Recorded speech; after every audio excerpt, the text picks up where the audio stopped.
কলেজটি সিলেট বিভাগ প্রত্যাশা।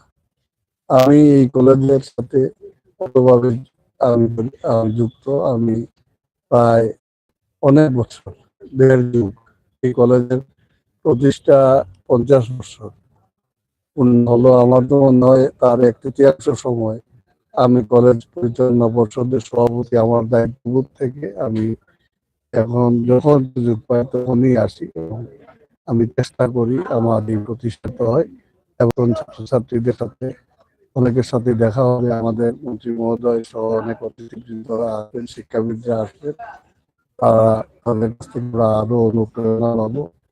শুধু কলেজটির আরো আমাদের আমরা উন্নতি করতে পারি। এই কলেজটি প্রতিষ্ঠান লগ্নে এই কলেজের অতিক্রম করে এদিকে আমার স্বাধীনতা যুদ্ধের অন্যতম সেনানী, তার স্মৃতিকে রক্ষা করা, পাশাপাশি এটিকে ভবিষ্যৎ প্রজন্মের কাছে দেয়া, এটি মনে করতে হবে। এই প্রোগ্রাম কিন্তু সীমিত করা হয়েছে, যেটা কাজ করা হয়েছে, নতুন ভবন নির্মাণ হয়েছে।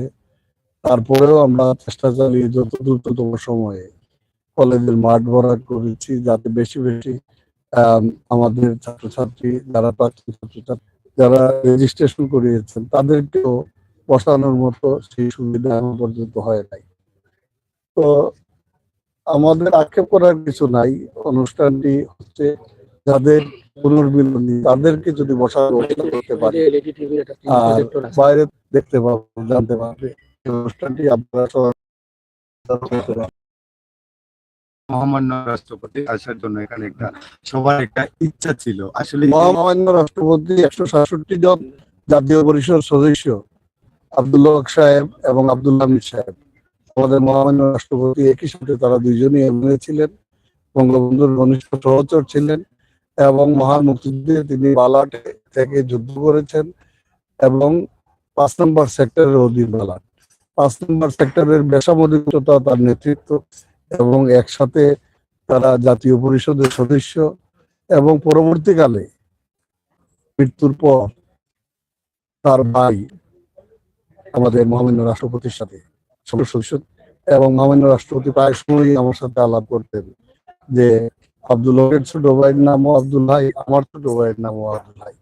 আর মানে হক সাহেবের প্রতি এবং এই পরিবারের প্রতি তার অনেক শ্রদ্ধা, অনেক ভালোবাসা এবং তিনি নিজ তার অধীর আগ্রহ ছিল। হয়তো যে সময় আলাপ করেছেন সেই সময় বিশ্ব পরিস্থিতি শারীরিক দিন আগে লন্ডনে ছিলাম, উনিও যখন চিকিৎসায় ছিলেন আমি ওনার সাথে নিজে গিয়ে দেখা করে কথা বলেছি, কিন্তু তিনি শারীরিক অক্ষমতার জন্য একসাথে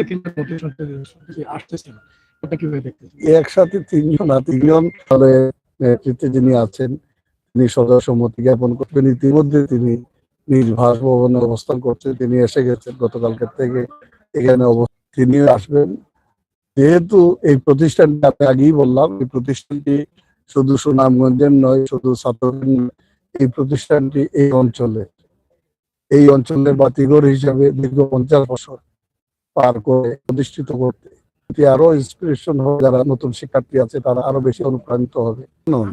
আপনারা জানেন এই সিলেটের অনেক শিক্ষাবিদ মন্ত্রী মহোদয়রা তো তারা সংশ্লিষ্ট অনেকেই আছেন যারা এখন বিভিন্ন পর্যায়ে দায়িত্ব। শিক্ষা বোর্ডের চেয়ারম্যান, সিলেটের মাধ্যমিক শিক্ষা বিভাগের পদচারণায় এই প্রতিষ্ঠানটি মুখরিত এবং 50 বছরে যাতে আমাদের বাকি অসম্পূর্ণ কাজ আমরা যাতে সম্পূর্ণ করতে পারি সেই প্রচেষ্টা দিবেন, সেই উৎসাহটুকু দিবেন, এটা আমার বিশ্বাস। ধন্যবাদ। আপনারা জানেন এমপি মহোদয় এসেছেন পরিদর্শনকালে, কিন্তু তিনি দেখেছেন ঘুরে ঘুরে দেখে এবং এত সুন্দর করে সেটা সাজানো হয়েছে। আগামীকালকে কিন্তু আমরা পুরো প্রোগ্রামটি সরাসরি সম্প্রচার করবো এখান থেকেই। আপনারা সবাই দেশ বিদেশে যারা আছেন সবাই কিন্তু দেখতে পারবেন সেই প্রোগ্রামটি আমাদের এই চ্যানেলের মাধ্যমে। নান্দনিক সংলাপ এখানে আছে, ছাত্রদের সুনামগঞ্জ পেজ আছে এবং সিলেটের ম্যাগাজিন ইউটিউব চ্যানেল এবং ফেসবুক পেজ আছে। একসাথে কিন্তু 4টি চ্যানেলে লাইভ হবে, এখান থেকে আপনারা সরাসরি সম্প্রচার দেখতে পাবেন। তত আমাদের সঙ্গে আপনারা থাকবেন, পরবর্তী ভিডিওর অপেক্ষা থাকবেন। ধন্যবাদ সবাইকে।